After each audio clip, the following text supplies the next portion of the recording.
Hello everybody, my name is Nikolas Ischenko, and today I'm going to be talking about Java, but not about typical Java, about Java embedded. Java embedded in new world with name Internet of Things.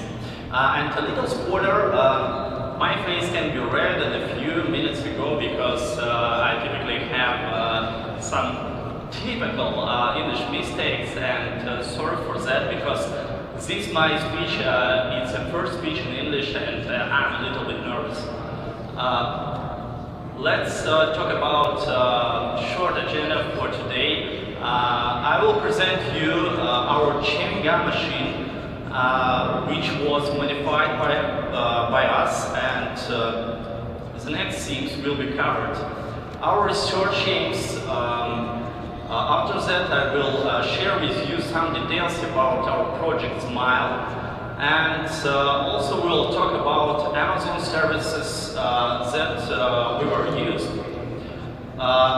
And we really deep dive into comparison between Java 8 from Oracle vendor and Java 9, 10, 11, 12, and 13, which were based on OpenJDK sources. Okay, and let's talk about research aims. I want to tell you a true story. When I was young, I heard that Java is a very typical and very common language which you can use for writing everything from applications for really tiny devices like coffee maker to heavily loaded systems.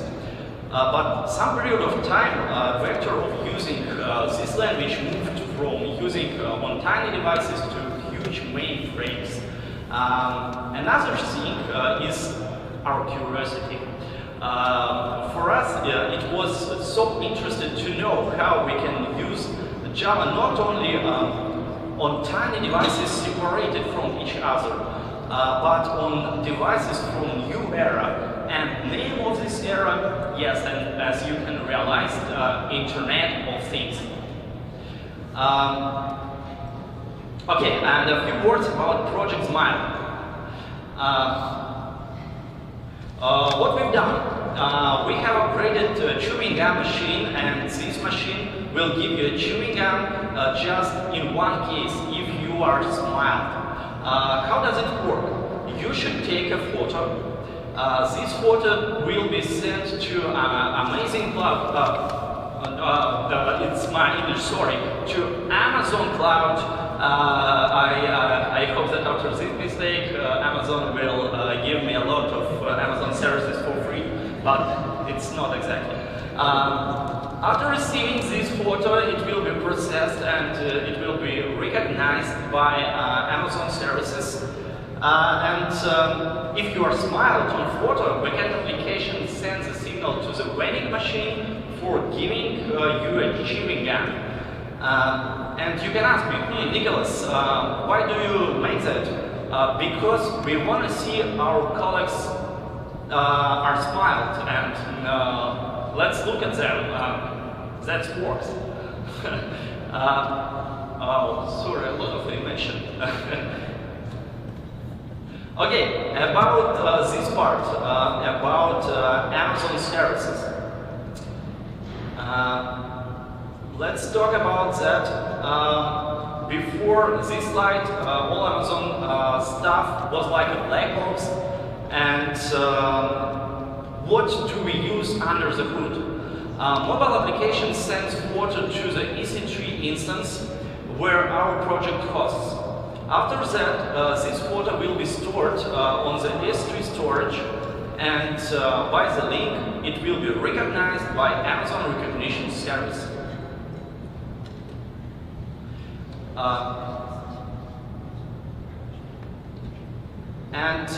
Let's talk about this part. As you can realize, our application consists of three different applications: mobile, cloud, and vending application. As a part of this vending machine, we were used the most popular mini PC, Raspberry Pi. Raspberry has a wide range of characteristics and prices. On the screen you can see the main characteristics for Raspberry Pi 3 and wait one moment.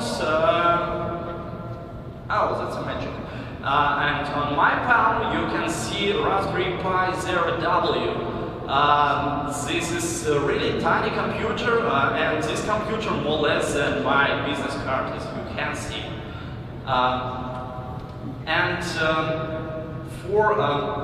What about operation systems appropriate for Raspberry?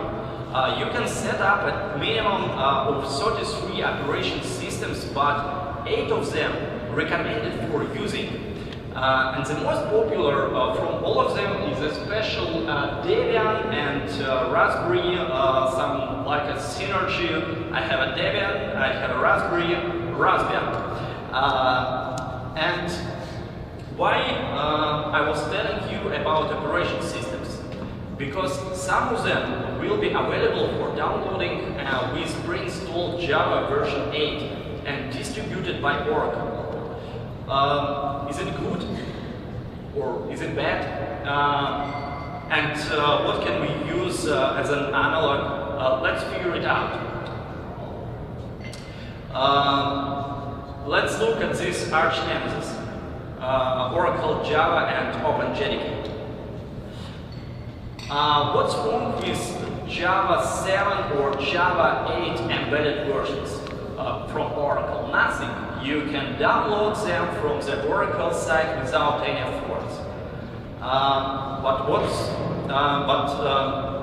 What about Java 9 and higher versions of Java embedded? You can't find this on the Oracle website because Oracle hasn't supported Java embedded branch since version 9. Do we have alternatives? Yes, we have. At minimum, 2 companies propose their own bundles. ISsoft system with their JDK Zulu, and actually my favorite one, loT with their bundle Liberica.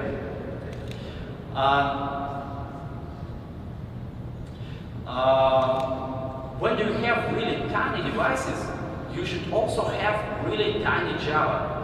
But the size of base Java bundle, JDK or GRE, doesn't matter, is about 120 megabytes. That's a lot. For embedded version of Java 8, we can use special tool JRecreate. With the next parameters, I've chosen just these main 2 parameters. First of them is appropriate profile for your application. Compact one is the smallest one, and kind of Java virtual machine which will be used when your application starts. You can choose minimal, client, server, or all of them. And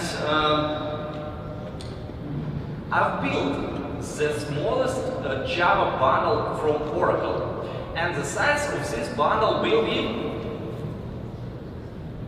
be 10.5 megabytes. Do you remember typical size of Java is 120 megabytes, and the most little is 10.5 megabytes. Is that a big difference? Yes. Let's do the same, but with Java 11. Yeah. Since Java 9, Java has another tool, JLink. With this tool, you shouldn't choose an appropriate profile for your application. You can write all modules what you need directly with using parameter add modules. If we set up just base module for getting the minimal size of Java bundle, the result will be equal 17.5. Yeah, that's bigger than Java 8.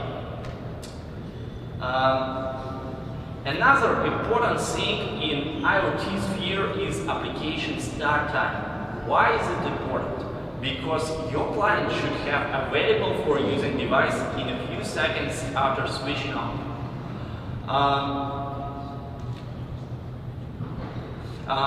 And what is the most commonly and used framework in Java world?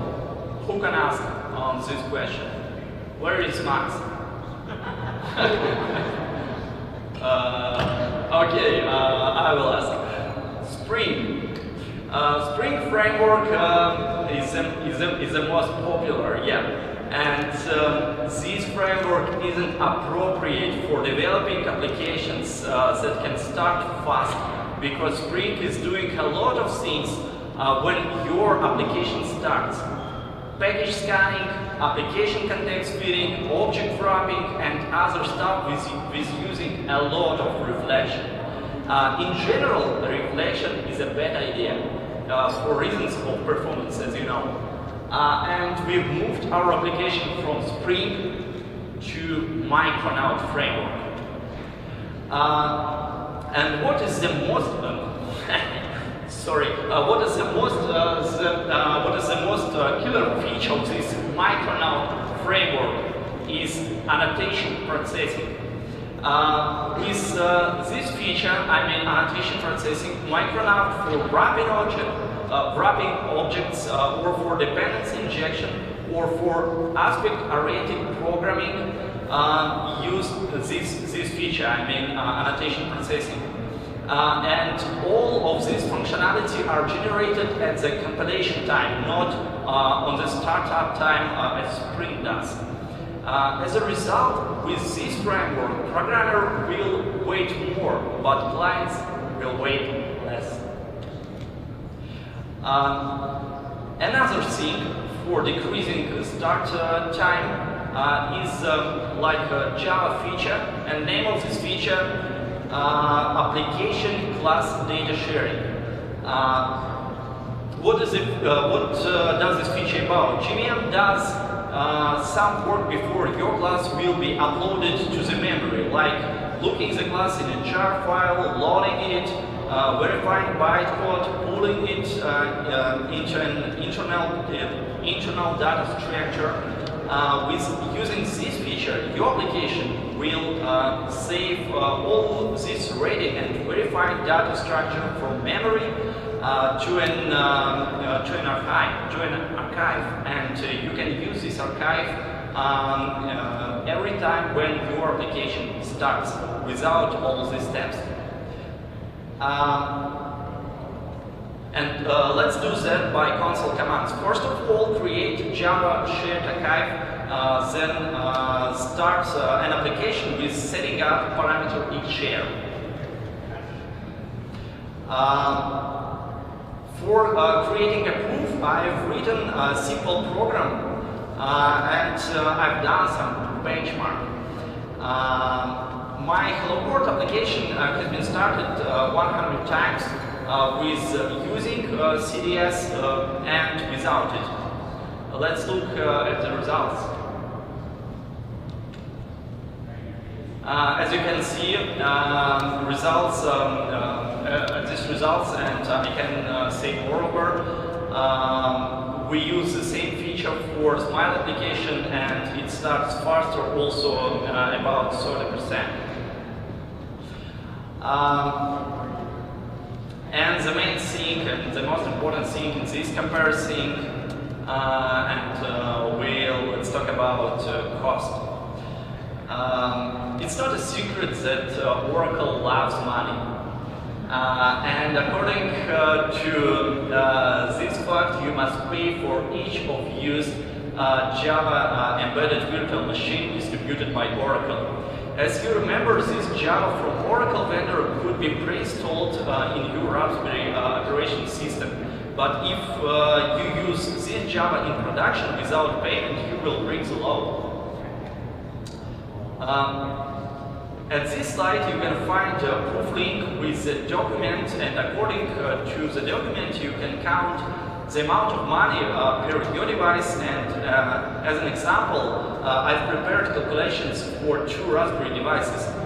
For using Java embedded on the first version of Raspberry, you should pay just 31 cents.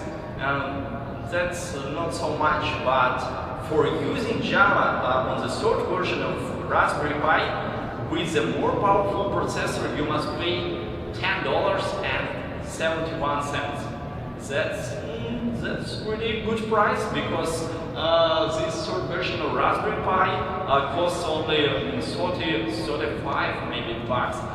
And at the end, I want to show you a little bit demo with this device.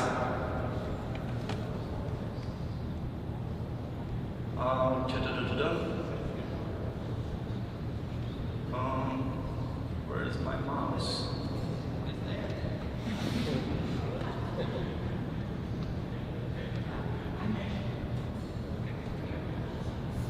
Okay.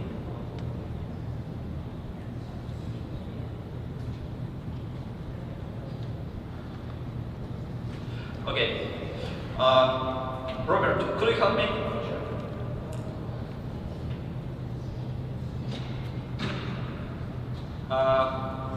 Could you smile as wide as you can?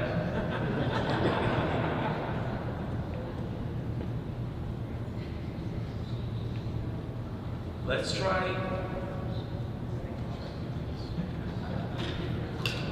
And that's your chewing gum.